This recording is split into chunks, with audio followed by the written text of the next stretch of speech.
I wanted to come on here before the start of the video and give a little bit of a disclaimer. I'm sure you can tell from the title and the thumbnail what today's video is going to be about, but let me give my disclaimer anyway. In today's video, we are going to be processing chicken for the freezer. If that's not something you want to see, then by all means, you do not have to watch this video. Go check out some of our other videos. I'm sure you'll find something that interests you.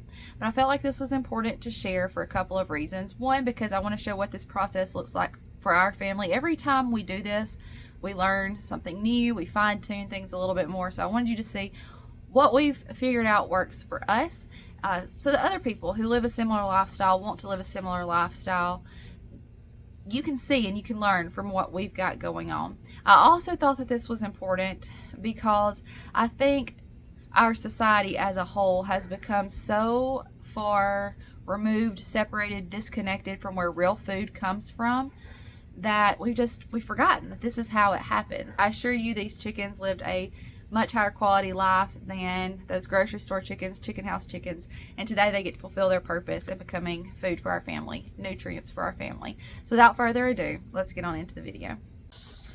Hey y'all, it's chicken processing day. I'm already a little sweaty. Up here, make sure they have plenty of water.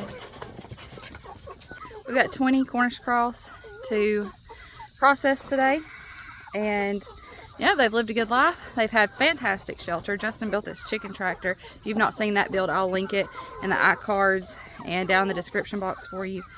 It's worked very well. They've been on fresh grass every day, had the best feed, and now they get to fulfill their purpose in being food for our family. Nutrition that the good Lord's blessed us with. So I think we got everything set up. I'm gonna go make sure we can get started. We're not going to show the actual dispatch of a bird, but I did want to show you what we're using. We'll show the rest of the process, but this is the hugging comb we've got. Ordered that off of Amazon, and I'll make sure that's linked in the description box. And we got a bucket. Got a little bit of water in it. Hold its wings. Its head comes out down here.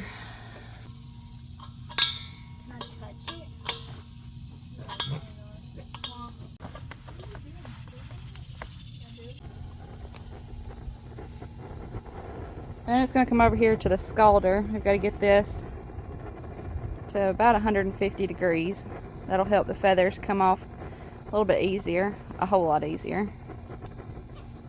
Then this Plucker, it came from Vevor. We've actually got a few things from Vevor that we're going to be using today. This knife sharpener also came from Vevor. Justin's been really into learning more about sharpening knives, and this came with a jig, so he's been practicing on that, and he used it to get some of the knives ready for our chicken processing day. Those will be down in the description box for you. This is our first time using this barrel plucker. In the past, we've used one that was an attachment that goes on the end of a drill, and we held it over a Rubbermaid container to catch the feathers, and it worked, but I think this is going to be a game changer. We'll find out. And I got this crate to catch the feathers. My thought is the water will run through it and this will catch most of the feathers. This is our first time processing Cornish cross. We've done heritage breed birds in the past, Turkins. So I'm kind of anxious to see the difference. I'm expecting it to look more like a grocery store chicken. We're gonna find out. All right, so like I said, not showing the dispatching, but the bird is done, and I'm gonna walk you through or let you see the whole process from there.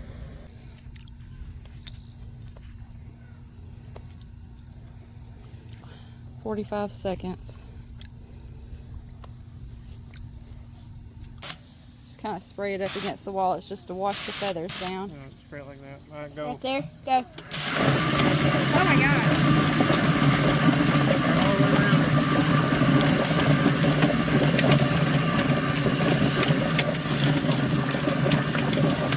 You can put 2 chickens in this. Yeah, we could.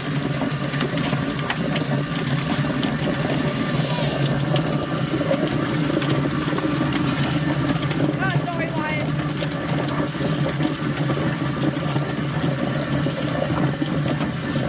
There's a few little That a feathers. feather? Hudson, you want to go grab No. the chicken? Yeah, it is. There's a few little feathers to pull off, but feels so weird. Not many.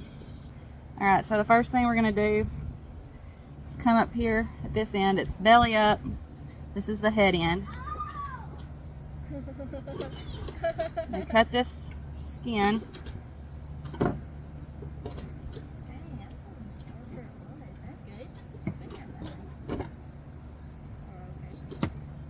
Got the esophagus and the trachea.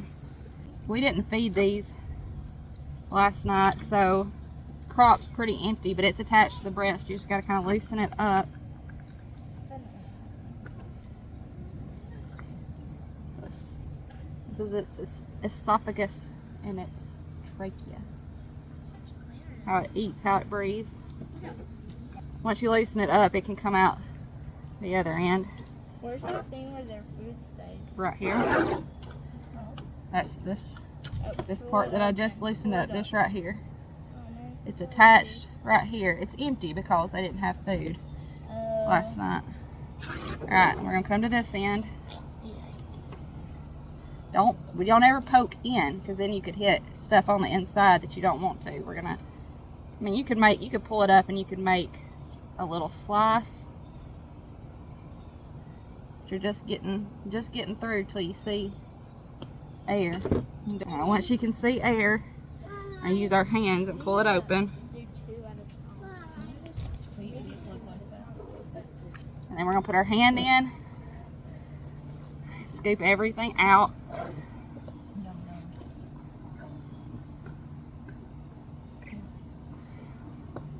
Just kind of scoop around, loosen everything up, pull it out. See, there's that stuff that was up at the front, came out this end now.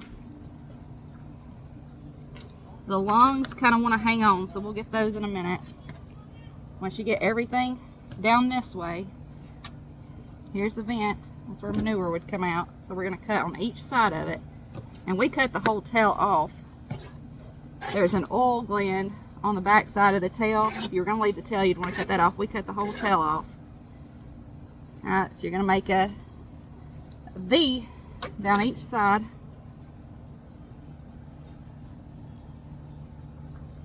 And then just all the way around the tail. Alright, now all that is off. If you want to, we're going to keep some of these things. Heart, liver, but you don't want to bust open that bile duct right there. So you can take, this is a nice healthy liver, green bile, and it will make the meat taste nasty. This is the gizzard. If you want to keep them, you have to cut it open. What is that? That is that thing where their food goes, ain't it? No, that's liver, ain't it? No, this is the gizzard. This is where their food gets crushed up. That's what I was thinking of earlier. Yeah. Ew, that's gross. And you have to See from what? peel this layer right here off. What? That was like my job. What it's been eating, that's how it crushes up its food. Have rocks and things to crush up its food. See, it's been eating grass today. Alright, you can keep that. That's my hand for me. For the feet, you can do this first. You can do it last whenever. You just bend it and go between the joint. Let's do it first on this next one. I'm not going to keep those feet since they did. Here's the lungs. They get caught up in the ribs. You have to scrape those out.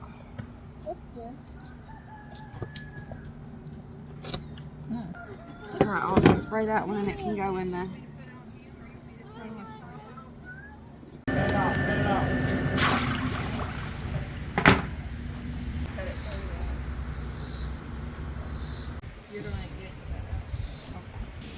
Is Audrey teaching you? Mm-hmm.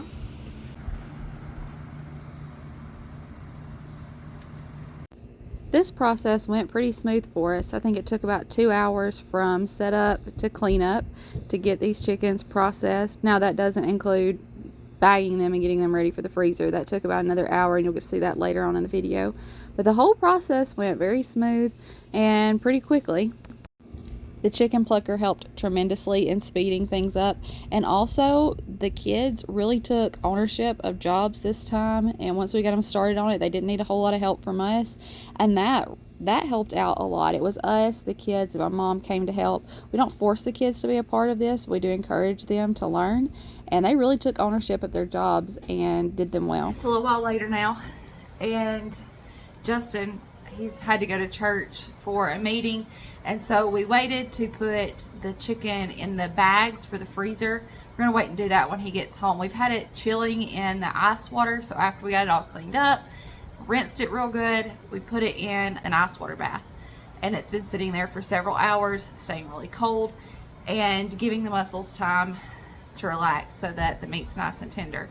And then we can, as soon as he gets home, we're going to put them in some shrink bags. You'll get to see that.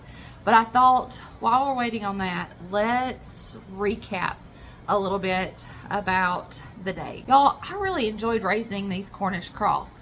They were pretty easy to raise. They were healthy birds. They were easy to process. And the meat, it looks so nice. It's going to be such good meat for the freezer, and we're actually going to go ahead and cook a couple of them for dinner tonight. Spring and fall, y'all. It is blazing hot out there today. Spring and fall from now on. I say that. Watch us do this in the middle of summer again next year, but it was so hot. It was so hot. And y'all, if you can invest, if it's where you can invest in the barrel plucker, it makes a world of difference. Oh my goodness. That worked so well, and it was so much more efficient. I know sometimes you could rent them, so maybe you could rent one. Like I said, I'll leave the link to Vivor for the one that we use.